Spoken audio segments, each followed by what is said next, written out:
Why did Hitler's armies sweep across Europe yet leave Sweden untouched? Behind the curtain of neutrality lies a story of secret bargains, dangerous compromises, and a nation that stood in the shadow of Nazi power without falling under it. Stay with us, because the truth about why Nazi Germany never invaded Sweden will change how you see World War II. A nation surrounded but unbroken. In the early years of the Second World War, maps of Europe painted a story of rapid collapse.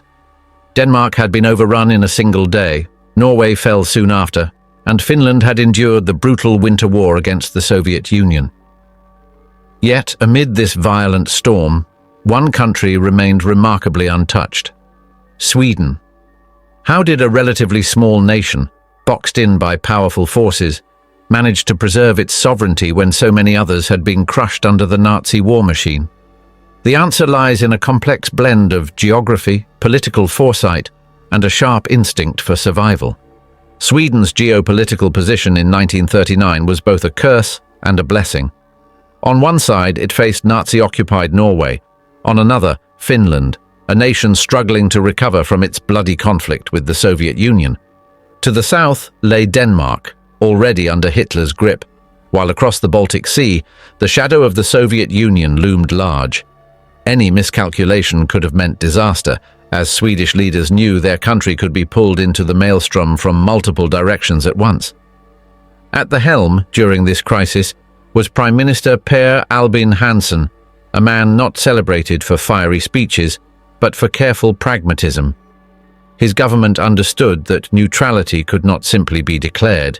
It had to be defended, negotiated, and at times quietly bent to reality. Sweden's leaders embraced a philosophy of survival above all else. They carefully positioned the nation as neither ally nor enemy, a stance that allowed them to maneuver diplomatically even as German troops marched just beyond their borders. What is striking about Sweden's approach in this precarious period is the quiet but firm determination to remain independent. The Swedes knew their military strength was limited. With a modestly sized army and an air force still modernizing, they could not have resisted a full-scale German invasion. Instead of relying on strength, they leaned on subtlety. Survival depended on persuasion, compromise, and an ability to make oneself more useful standing than conquered. But neutrality did not mean passivity. Behind the political calm was a nation quietly bracing itself for the worst. Sweden launched extensive fortification projects along its borders, especially facing Norway and the southern coastline. Defensive bunkers, minefields, and reinforced air bases were constructed in record time. Military service was expanded, and while not intended to take on the Wehrmacht in direct combat, these measures sent a message. Any invasion would come at a cost, both in blood and resources. Sweden also carried a historical memory that influenced its choices.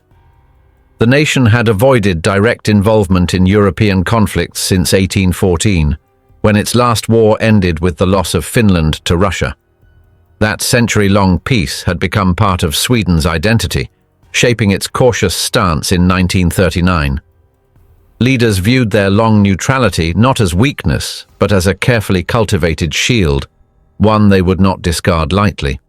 What makes this survival story more fascinating is the psychology of Sweden's population. In the early war years, the fear of invasion was constant. Air raid shelters were prepared, blackout drills became routine, and the government ran campaigns urging citizens to remain calm but vigilant. Newspapers often carried reports of nearby battles, reminding Swedes that destruction was only a short distance away. The sense of being on a knife's edge shaped the national character during those years, turning ordinary citizens into silent participants in the defense of their country. Yet, perhaps the greatest shield Sweden possessed was its reputation. In the world of international diplomacy, image often carried as much weight as armies. Sweden was perceived as a neutral bridge, a nation that could communicate with both sides without immediately provoking hostility. This status made Stockholm a hub for diplomats, spies, and secret negotiators. Messages were carried through Swedish channels, and information passed in its capital's quiet rooms often shaped decisions made in Berlin, London, and Moscow. Remaining unbroken was not just a military achievement, but also a diplomatic victory that kept Sweden relevant in a time when neutrality could easily slip into irrelevance.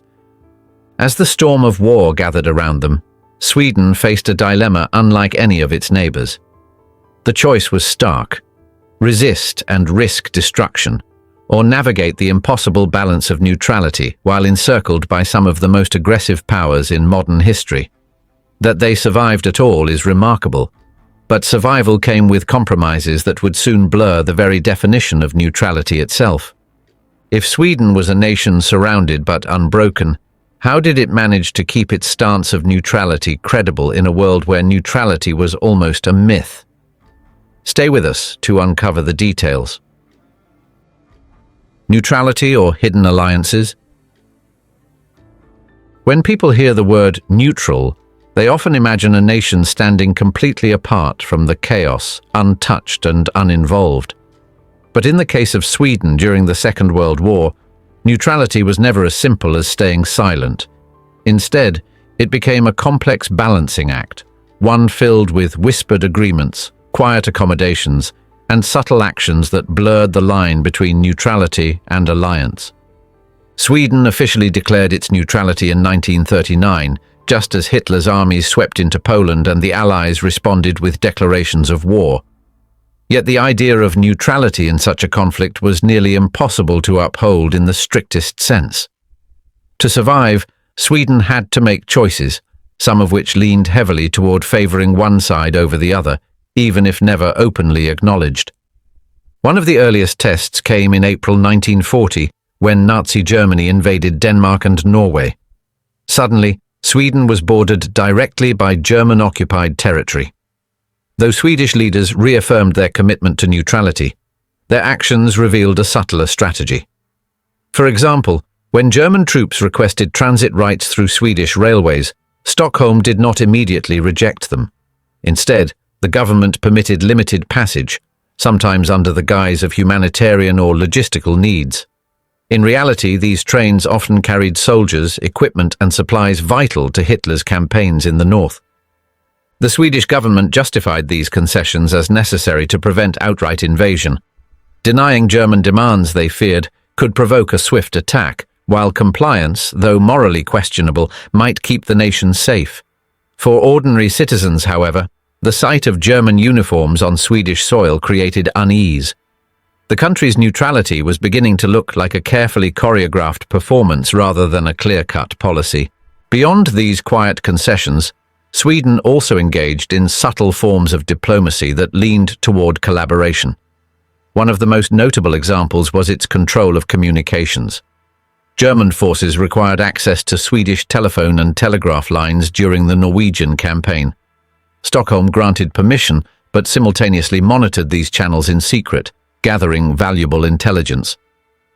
This double-edged move highlighted Sweden's pragmatic approach: cooperate enough to keep the Nazis satisfied, while quietly using the situation to their own advantage. Sweden's neutrality also extended into the world of trade, where choices spoke louder than words.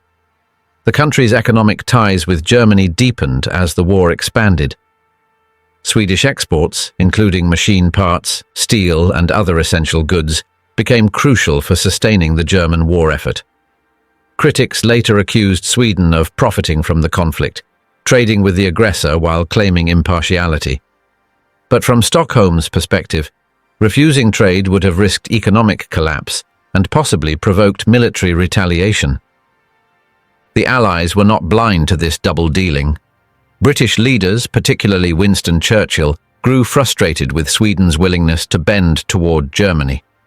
Churchill described Sweden's neutrality as morally hollow, accusing the nation of aiding the enemy under the thin veil of independence. His words stung, but Swedish leaders pressed on, convinced that bending was better than breaking. Yet neutrality also gave Sweden certain advantages. Because it was seen as an intermediary, Sweden became a valuable channel for diplomacy. Messages from occupied territories, prisoner exchanges, and even covert negotiations passed through Stockholm.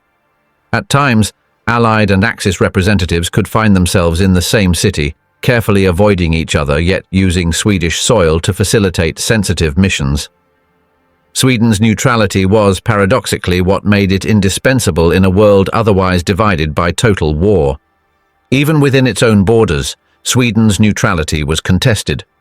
Politicians debated how far cooperation with Germany should go, while citizens and journalists questioned whether the government had surrendered too much. Some felt betrayed, believing the nation had sacrificed its principles for safety. Others accepted the harsh truth.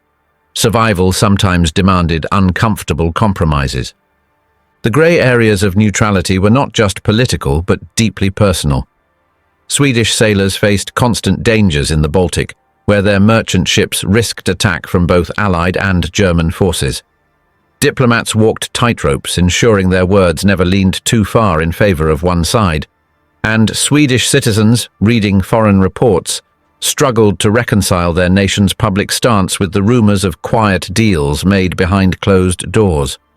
What makes Sweden's neutrality fascinating is not that it existed, but that it functioned in layers. On the surface, the nation claimed impartiality. Beneath, its leaders were calculating which concessions could buy safety without completely losing independence.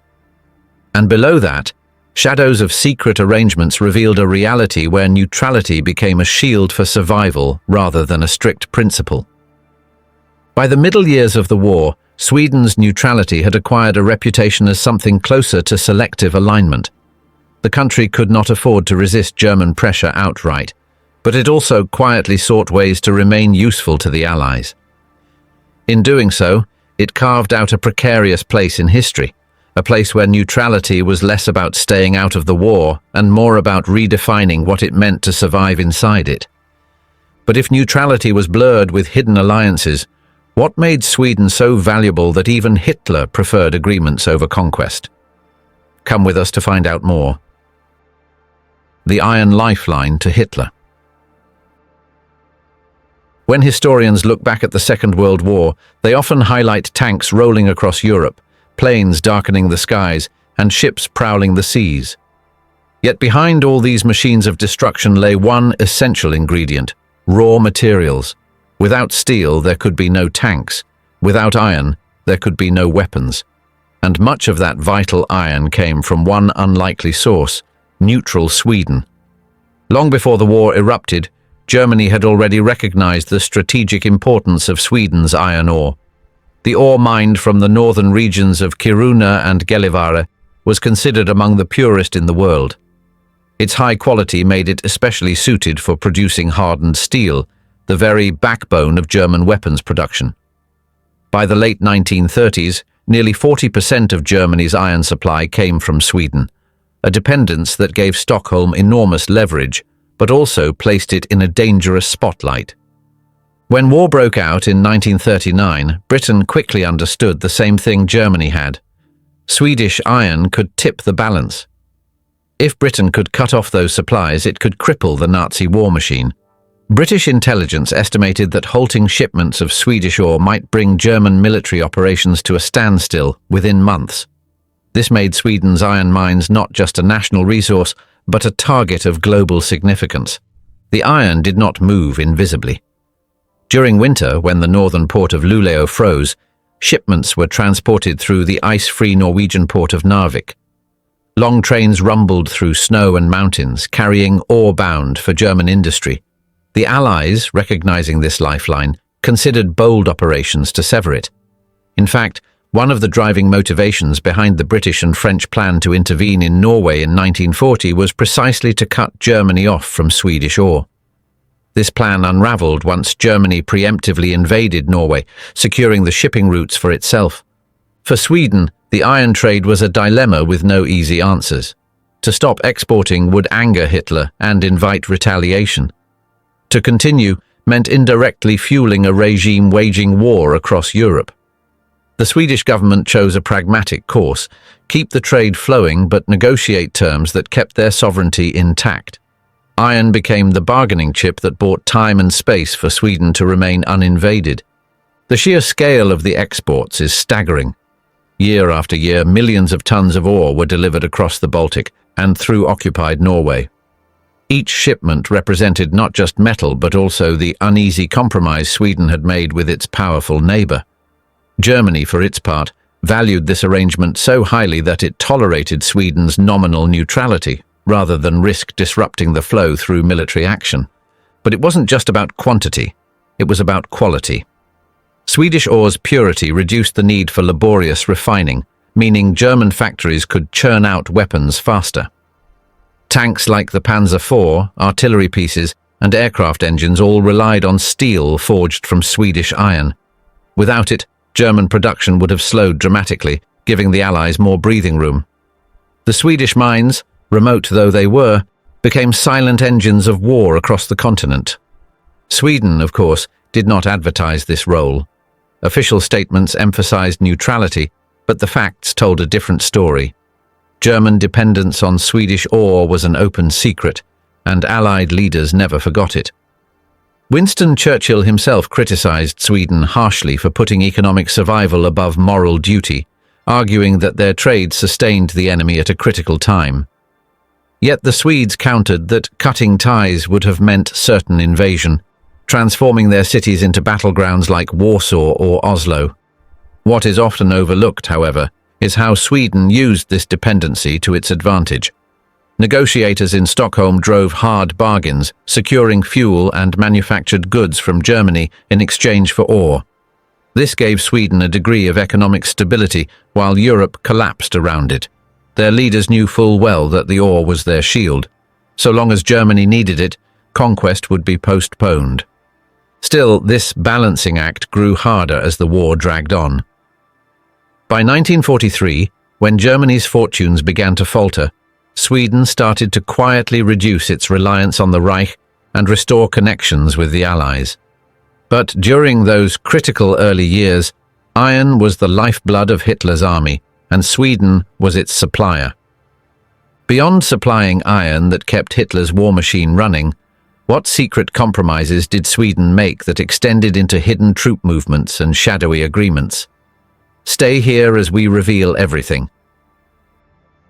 Trains, troops, and silent compromises.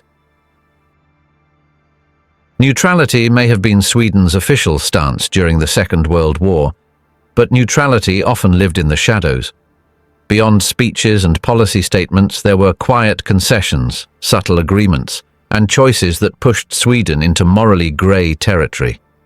Few episodes illustrate this better than the story of German troop transports through Swedish soil, sealed trains that rolled across the country, officially labelled as medical support, but in reality carrying something far more troubling.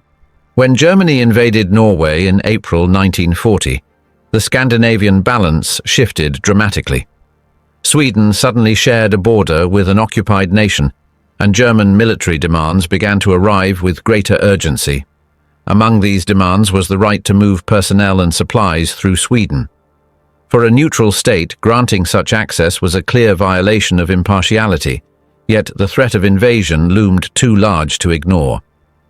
Stockholm faced a stark choice: comply quietly or risk provoking the might of the Wehrmacht. The compromise came in the form of sealed trains. These were rail transports that, on paper, carried medical staff and supplies to support German forces in Norway. Swedish authorities, seeking to preserve the image of neutrality, accepted the explanation. Yet eyewitness accounts and later reports revealed a different truth. Inside those carriages were not just doctors and bandages, but heavily armed troops, artillery pieces, and communications equipment destined for the battlefield. A Swedish representative in Berlin confirmed what many suspected. These trains were far from humanitarian missions. Reports noted that for every medical officer aboard, there were dozens of fully equipped soldiers. Artillery and anti-aircraft guns rattled inside the carriages, a far cry from the stretchers and surgical kits that had been promised. The trains became symbols of the delicate compromises Sweden made.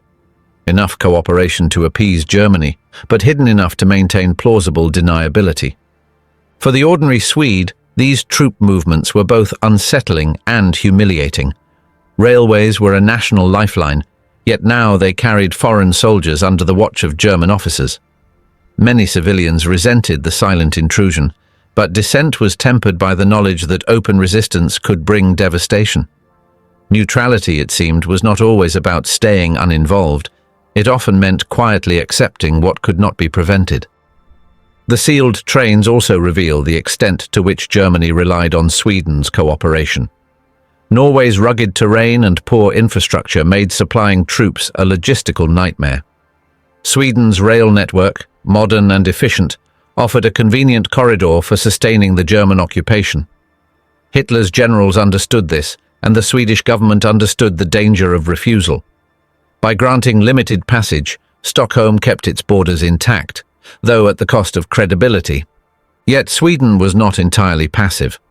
Officials carefully monitored the transports, gathering intelligence on troop numbers and equipment.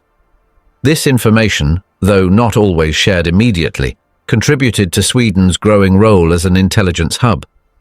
The same trains that symbolized compromise also provided opportunities for quiet observation, a reminder that survival often meant playing both sides at once.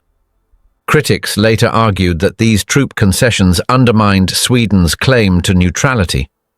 If a neutral state allowed one belligerent to use its railways, how neutral could it truly be? The Allies were particularly skeptical, suspecting that Sweden was leaning too heavily toward Germany. Churchill's frustration with Stockholm deepened during these years, as Britain saw its northern neighbour not as impartial, but as complicit in sustaining the Nazi war effort. From Sweden's perspective, however, the trains were a grim necessity. Rejecting Germany's demands could have triggered an invasion, turning Stockholm into another Warsaw or Oslo. The government calculated that limited cooperation, however unsavoury, was the lesser evil.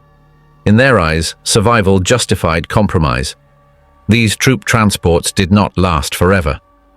By 1943, as Germany's power waned and Sweden re-established ties with the Allies, the practice was gradually reduced. But during the critical early years of the war, those trains clattering through Sweden's forests and cities embodied the uneasy reality of neutrality under pressure. They were the price of avoiding occupation, even as they blurred the very boundaries of impartiality. Sweden may have yielded to German demands by letting trains cross its borders, but what of the land itself? Could its dense forests and harsh mountains become the very battlefield the Nazis dreaded most, one they could never win? Come with us to see what lies ahead. A fortress of forests and mountains. Imagine standing on the Swedish border in 1940, looking west toward occupied Norway. The terrain that stretched before you was no flat plain inviting conquest. Instead, towering mountains, thick forests, and icy rivers formed a natural barrier that seemed to whisper a warning. Here, no invader would pass easily.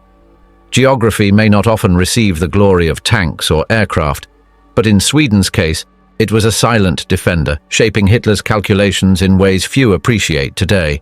Sweden's landscape was among its greatest shields. The Scandinavian peninsula is carved by vast mountain ranges, dense woodlands, and thousands of lakes that turn into frozen fortresses in winter. The Kjolin Mountains, marking much of the Norwegian-Swedish border, provided a formidable wall of stone and snow. Any army attempting to cross would have faced steep passes, avalanches, and an unforgiving climate that punished even the most seasoned troops. For Germany, already stretched across multiple fronts, such terrain posed an unnecessary and costly gamble. The forests added another layer of defense. Stretching endlessly, these woods concealed countless paths, hiding places, and ambush points. Military planners knew that an invasion through such terrain would slow down mechanized units. Tanks and trucks, the backbone of modern warfare, would have been forced onto narrow roads where they were vulnerable to sabotage. Even lightly armed defenders could inflict serious damage from cover, turning Sweden into a nightmare for invaders. Then there was the water. Sweden's geography is defined by rivers and lakes that break up the land into natural obstacles.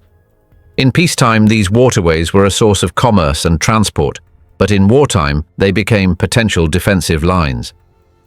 Crossing them under fire would have been perilous, and with so many scattered across the country, German forces would have found themselves repeatedly stalled. Sweden also possessed one of Europe's most unique naval challenges, the archipelagos. Thousands of rocky islands line its coasts, particularly around Stockholm and along the southern shores. Any sea-based assault would have required navigating narrow channels where defenders could hide artillery and mines. Germany's navy, already stretched in battles against Britain, would have faced daunting risks trying to force a landing on Swedish soil. But the land was not only difficult, it was also vast. Sweden's sheer size meant that even if an invasion succeeded in securing border regions, maintaining control over the entire country would have been a logistical nightmare. Supplying troops across mountains, forests, and frozen tundra required resources Germany simply could not spare while it was fighting on the Eastern Front in North Africa and preparing for an eventual Allied counteroffensive in the West. Sweden's leaders understood this natural advantage and prepared to use it. Defensive lines were reinforced along likely invasion routes. Bridges were rigged with explosives, ready to be destroyed at the first sign of attack. Thousands of young Swedes were trained in guerrilla tactics, prepared to melt into the forests and harass enemy supply lines. The Swedish government quietly calculated that even if they could not stop an invasion outright, they could make it so costly and slow that Hitler would hesitate to attempt it at all. The psychological impact of this geography cannot be overlooked. German commanders, planning their campaigns, already had examples of how terrain could cripple an army. The Soviet winter had destroyed Napoleon, and the harsh conditions of Finland's winter war had humbled Stalin's Red Army. Adding Sweden's natural fortress to Germany's already overstretched commitments was a risk Hitler seemed unwilling to take. The land itself, indifferent and untamed, acted as a deterrent more powerful than many armies. Sweden's terrain also intersected with its culture of resilience. Centuries of living in such environments had shaped a population used to surviving harsh winters and rugged landscapes. In the event of invasion, many citizens could have adapted to guerrilla resistance, using the forests and mountains as allies. Occupation would not have been a quick march to Stockholm, but a grinding struggle against nature itself. Military historians often debate whether Germany could have succeeded had it launched an invasion. While no outcome is certain, one fact remains clear. Conquering Sweden would have required enormous manpower, heavy equipment, and time, resources that Germany was already burning through at alarming rates. Hitler's war machine thrived on swift, decisive campaigns. Sweden offered none of that. Instead, it promised a drawn-out ordeal with little reward beyond what Germany was already securing through trade. So the land itself became Sweden's quiet ally. Without firing a shot, the forests, mountains, and waterways whispered caution into the ears of German planners, reminding them that some battlefields are better left untested. Geography, so often overlooked, played a decisive role in preserving Swedish independence. Yet even the strongest fortress cannot stand without provisions. Geography could protect Sweden from armies, but what about the economy that kept its people alive? Let us tell you the economics of survival. While mountains and forests guarded Sweden from direct invasion, it was not geography alone that kept the country safe. Beneath the surface of diplomacy and terrain, another weapon ensured survival: economics. Trade, resources, and financial strategy became the lifeblood of Sweden's wartime neutrality. What made this balancing act so extraordinary was not just the goods exchanged, but the way the Swedish government transformed commerce into a shield as powerful as any army. From the very beginning of the conflict, Sweden understood that isolation was impossible. The country depended heavily on imports for its industries and food supply. Roughly 1/5 of its imports came from Germany, including coal, vital for heating homes and powering factories. Without access to German coal, Swedish cities would have faced brutal winters with little warmth, and industries would have slowed to a crawl. In return, Sweden's exports, including iron, steel, and machine parts, fed into the German war effort, creating a delicate web of interdependence. This two-way trade gave Sweden a unique form of leverage. Germany desperately needed Swedish resources to keep its armies moving, but Sweden also needed German supplies to keep its own society functioning. Neither side could afford to cut the other off entirely. By maintaining this balance, Stockholm created a form of economic deterrence. Invading Sweden might disrupt the very flow of resources Germany relied upon. But the story of Sweden's wartime economics went beyond raw trade figures. The government played a careful game of negotiation, ensuring that concessions to Germany were balanced with subtle advantages for Sweden. For example, while agreeing to supply iron ore, Sweden demanded favorable terms on other goods, securing machinery and fuel that sustained its economy. These negotiations were not signs of submission, but calculated moves to extract as much as possible from an uneasy partnership. Sweden's neutral stance also allowed it to keep trading with the Allies, though often through indirect and covert channels. When German blockades made shipping difficult, Sweden developed alternative routes, including daring airlifts and smuggling operations, to send crucial ball bearings to Britain. These tiny components may have seemed insignificant, but they were essential for tanks, aircraft, and naval engines. Without them, Allied production would have suffered. In this way, Sweden's economy was not only a lifeline for Germany, but also a secret artery for Allied strength. What is particularly striking is how the economy became a battlefield in its own right. Every shipment, every negotiation, and every concession carried political meaning. Germany pressured Sweden to favor its side, while Britain applied equal pressure in the opposite direction, at times threatening blockades or sanctions if Sweden leaned too far toward Berlin. Swedish leaders had to weigh each decision with extraordinary care. Too much cooperation with Germany risked alienating the Allies. Too little risked provoking invasion. The balancing act extended into finance as well. Swedish banks became discreet havens where both Axis and Allied interests intersected. Transactions flowed through Stockholm, sometimes cloaked in secrecy. Sweden's financial institutions quietly managed dealings that allowed the country to profit while maintaining its posture of neutrality. This financial strength gave the government more room to maneuver and reinforced the country's ability to survive prolonged isolation if circumstances changed. The economic dimension also shaped public life in Sweden. Citizens felt the effects of rationing as imported goods grew scarce. Coffee, sugar, and even fuel were tightly controlled. Yet compared to the devastation elsewhere in Europe, Sweden's standard of living remained remarkably stable. This stability was not accidental.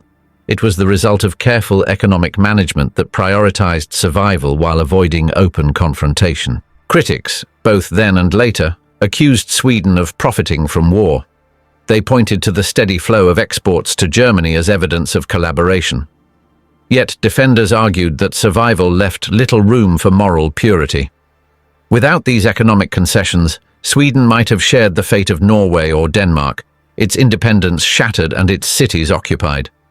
The uncomfortable truth was that commerce kept Sweden alive, even as it implicated the nation in sustaining both sides of the conflict. By the later years of the war, Sweden began to pivot economically. As Germany's fortunes declined after 1943, Swedish trade leaned increasingly toward the Allies. Renewed links with Britain allowed shipments of ball bearings and other critical goods to flow more openly. In effect, Sweden shifted its economic weight just enough to ensure it would be on the right side when the conflict ended. Once again, survival guided the strategy, and once again it succeeded. What makes Sweden's wartime economy so fascinating is its dual nature. It was both a lifeline for Germany and a quiet supporter of the Allies. It sustained the nation at home while giving it bargaining power abroad. And above all, it proved that neutrality in war could be sustained not only by soldiers or terrain, but by careful control of money, goods, and resources. Yet trade and finance were only part of Sweden's survival strategy. Economics could keep the nation afloat, but could they shield it from the political and moral storm of aiding two enemies at once? Come along as we uncover the hidden story. Playing both sides of the war. By the middle years of the Second World War, Sweden's neutrality was no longer a simple stance. It was a balancing act on the thinnest of wires. The government had to make sure that its concessions to Germany were enough to avoid invasion, while also keeping ties with the Allies alive so that, when the war ended, Sweden would not stand accused of collaboration. This required extraordinary maneuvering, where every shipment, every message, and every diplomatic exchange carried double meaning. Sweden, in effect, played both sides of the war, and for years managed to get away with it. One of the most striking examples was Sweden's role as a supplier of highly specialized goods.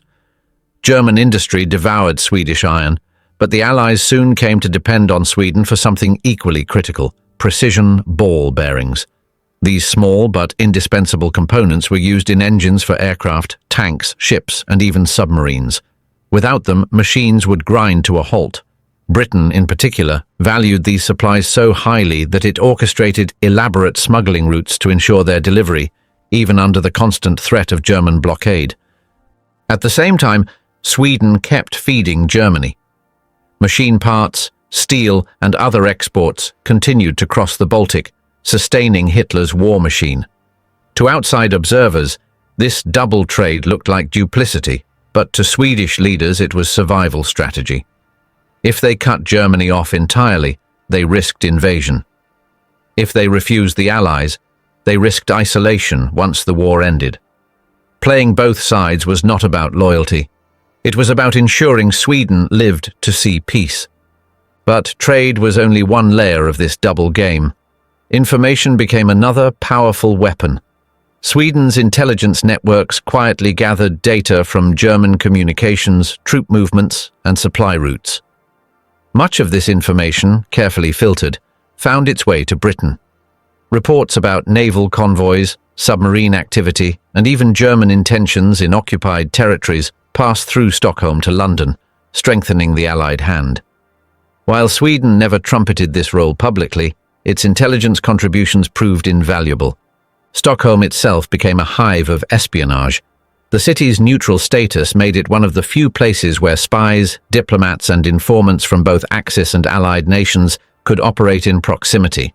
Cafes, hotels, and discreet meeting rooms became the settings for exchanges that shaped strategy on both sides. German officers met with Swedish intermediaries, while Allied agents conducted quiet negotiations. It was a world of shadows, where neutrality meant hosting secrets rather than staying uninvolved. This position carried enormous risks. If Germany had discovered the extent of Sweden's intelligence sharing, retaliation could have been swift. If the Allies had concluded Sweden was giving too much to Hitler, trust would have evaporated. Navigating this dangerous middle ground required precision, and Swedish officials worked tirelessly to ensure that neither side believed they were being betrayed outright. Even humanitarian efforts became part of this balancing act. Sweden allowed safe passage for refugees, particularly Jews fleeing Nazi persecution, and provided medical aid where possible. These actions gave the nation moral credibility in the eyes of the Allies. At the same time, Swedish authorities were careful not to broadcast these efforts too loudly for fear of angering Berlin. Humanitarianism became another layer of Sweden's delicate diplomacy, a gesture of conscience balanced against the need for self-preservation. The public in Sweden often struggled with this double-sided policy. Citizens read news of their government exporting resources to Germany, even as they heard rumors of secret cooperation with Britain. Some felt ashamed, believing their country had chosen profit over principle. Others accepted the grim reality. Survival required compromise, and compromise required duplicity. Neutrality in theory was clean and noble. Neutrality in practice was a constant negotiation with danger. By 1943, as Germany's fortunes declined, Sweden began tilting more visibly toward the Allies. Ball-bearing exports to Britain increased, and intelligence sharing grew bolder. This shift was not sudden loyalty but pragmatic foresight. Leaders knew the tide of war was turning. Ensuring good relations with the Allies would secure Sweden's place in the post-war world. Once again, the government adjusted its position with care, leaning just enough without tipping too far. In hindsight, Sweden's ability to play both sides is one of the most remarkable aspects of its wartime survival. Few nations managed to supply Hitler's armies and Churchill's factories at the same time, all while feeding intelligence across borders and sheltering refugees under the cover of neutrality. It was a high-stakes gamble, but for Sweden, it worked. Sweden had learned to play both sides, but how did the world view this performance? Was the nation admired for its survival skills or condemned for profiting from war?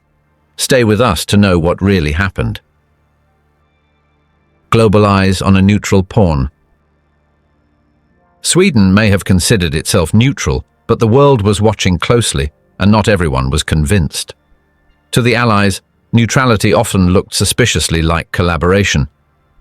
To Germany, it looked like reluctant obedience. As the war intensified, Stockholm's every move drew scrutiny from foreign leaders who judged the nation not only by its words, but also by its actions.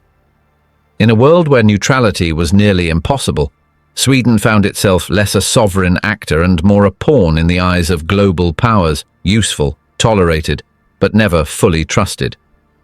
Winston Churchill was among the loudest critics. The British Prime Minister, blunt and unsparing in his assessments, described Sweden's policy as one of weakness rather than principle. His frustration stemmed not only from Sweden's iron ore exports to Germany, but also from its willingness to allow German troop transports through its territory in the early years of the war. To Churchill, these concessions gave Hitler strength while the Allies bled on the front lines. In speeches and private letters, he questioned whether Sweden had sacrificed morality for the illusion of survival. Britain's anger was not purely moral, it was strategic. The British understood how vital Swedish resources were to the German war machine. Iron ore shipments from Sweden kept German tanks rolling, while Swedish steel and precision machinery strengthened Nazi industry. For Britain, struggling under the weight of German bombardment and naval blockades, watching Sweden supply its enemy felt like betrayal. Neutral or not, Sweden was shaping the battlefield by the choices it made in trade and diplomacy. Across the Atlantic, the United States also eyed Sweden with suspicion. Though not immediately involved in the European conflict, American observers tracked Sweden's economic ties to Berlin with growing unease. Reports from diplomats painted a picture of a nation profiting from both sides while hiding behind the shield of neutrality. For US officials, the moral stakes of the war made such behavior difficult to accept. Yet even they acknowledged the complexity. Sweden's proximity to Germany left it with few safe options. Germany, on the other hand, saw Sweden less as an ally than as a convenient tool. To Hitler, Sweden's cooperation was never about friendship, but about necessity. So long as the ore shipments continued and the railways carried troops when demanded, Sweden's independence could remain intact. The moment those concessions stopped, however, Germany made clear that it could reconsider. Swedish diplomats who met with Nazi officials frequently walked away with the impression that Stockholm's autonomy existed only at Berlin's pleasure. In this way, Sweden was less a partner than a tolerated pawn, its survival tied directly to its usefulness. Yet, global perceptions were not always harsh. Some leaders, particularly within the Allied camp, came to recognize the subtler contributions Sweden made. Intelligence sharing with Britain, for example, helped identify German supply routes and naval activity. Refugees who escaped through Sweden's borders often carried valuable information with them, further strengthening the Allied cause. Though these actions were not always publicized, they softened Sweden's reputation in certain circles. For those who knew the secret layers of the game, Sweden's neutrality looked less like weakness and more like strategic cunning. Still, the world's judgment was deeply divided. Neutral countries such as Switzerland and Ireland were often lumped together with Sweden, seen as outsiders who profited while others fought. The perception of standing aside while millions suffered created resentment, even when the realities were far more complicated. In many Allied nations, newspapers carried critical stories about Sweden's exports to Germany, painting a picture of greed over principle. Public opinion hardened, and Sweden's name became a byword for neutrality that was not truly neutral. This scrutiny influenced Sweden's own leaders, who worried constantly about their reputation once the war ended. They understood that survival during the conflict was only half the battle.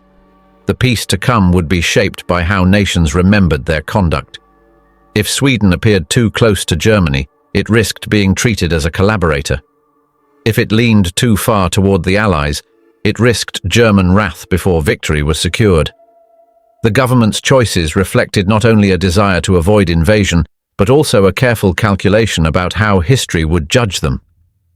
Per Albin Hansson, Sweden's Prime Minister, often framed neutrality as a burden rather than a shield. In parliamentary debates, he defended concessions to Germany as painful but unavoidable. Yet he also encouraged quiet efforts to aid the Allies, knowing that this dual approach might one day redeem Sweden in the eyes of the world. His leadership reflected the tension between short-term survival and long-term reputation, a tension that defined Sweden's wartime experience.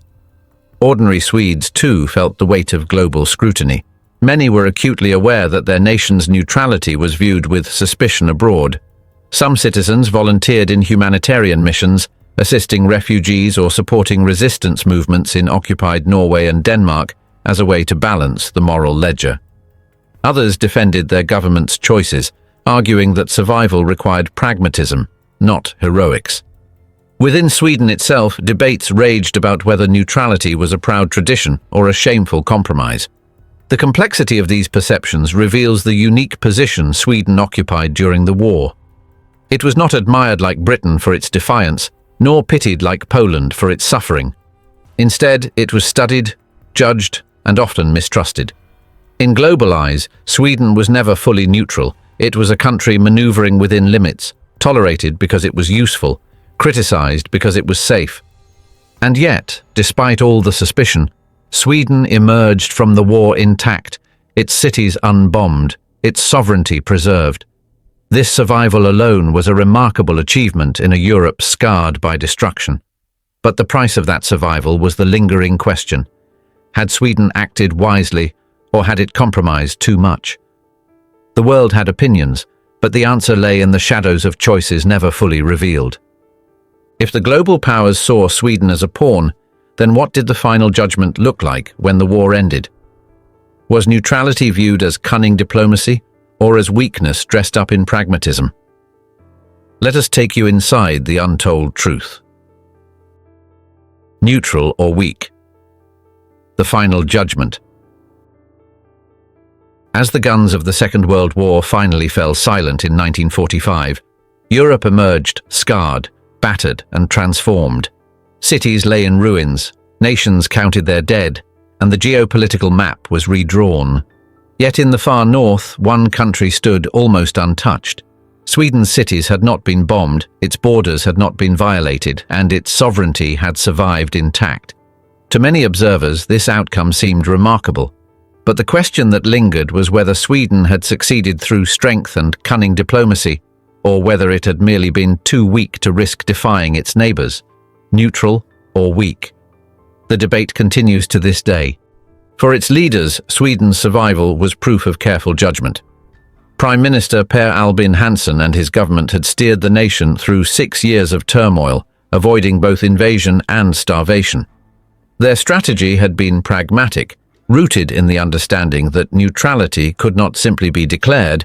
It had to be defended through negotiation, trade, and sometimes painful compromise. By preserving independence, they believed they had safeguarded Sweden's long-term future. But critics, then and later, saw things differently. Churchill's biting words about Swedish neutrality being a form of cowardice echoed in post-war debates. The evidence of ore shipments, troop transports, and machine parts supplied to Nazi Germany was difficult to ignore. For many in the Allied camp, Sweden had enriched itself while others sacrificed. Neutrality, they argued, had been less about courage and more about self-interest, shielding Sweden while indirectly prolonging the war. Inside Sweden, opinions were just as divided. Some citizens felt pride that their country had escaped destruction, convinced that survival itself was the highest achievement. Others wrestled with guilt, wondering whether their nation's compromises had betrayed the moral duty to resist tyranny. The sight of refugees welcomed into Swedish territory, including thousands of Jews rescued from Nazi persecution, gave the country a humanitarian legacy. Yet those same efforts could not fully erase the memory of trains carrying German troops or ships laden with ore bound for Hitler's factories. The international community's verdict was equally complex. On one hand, Sweden's survival allowed it to play an important role in post-war Europe. Its intact economy, unscathed infrastructure, and functioning industries positioned it as a valuable partner in reconstruction.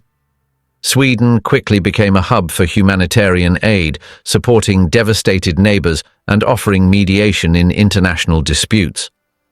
Neutrality, in this sense, gave Sweden credibility as a peace broker in the decades to follow. On the other hand, the shadow of wartime choices lingered. For years after the conflict, historians and politicians questioned whether Sweden's survival had been bought at too high a price. Was neutrality merely a convenient label for quiet collaboration? Or had the government truly walked the only path available, caught between powerful enemies with no realistic chance of resistance? One perspective views Sweden as pragmatic rather than weak. The country's leaders understood their military limitations and turned to the tools they had: geography, trade, and diplomacy. They used iron ore as leverage, trade routes as bargaining chips, and neutrality as a shield. In this interpretation, Sweden's survival was not passive but active, a demonstration of political skill under impossible conditions. The opposing view is harsher. From this angle, Sweden's choices appear as self-preservation at the expense of others. While neighboring nations endured occupation, famine, and destruction, Sweden remained safe, its industries humming, its citizens spared the worst horrors. Critics argue that this comfort came in part from compromises that strengthened Germany and prolonged the war. Neutrality, in their eyes, was weakness dressed in careful words. The truth lies somewhere in between. Sweden was neither heroic resistor nor shameless collaborator. It was a small nation caught in a storm, making choices day by day to avoid annihilation.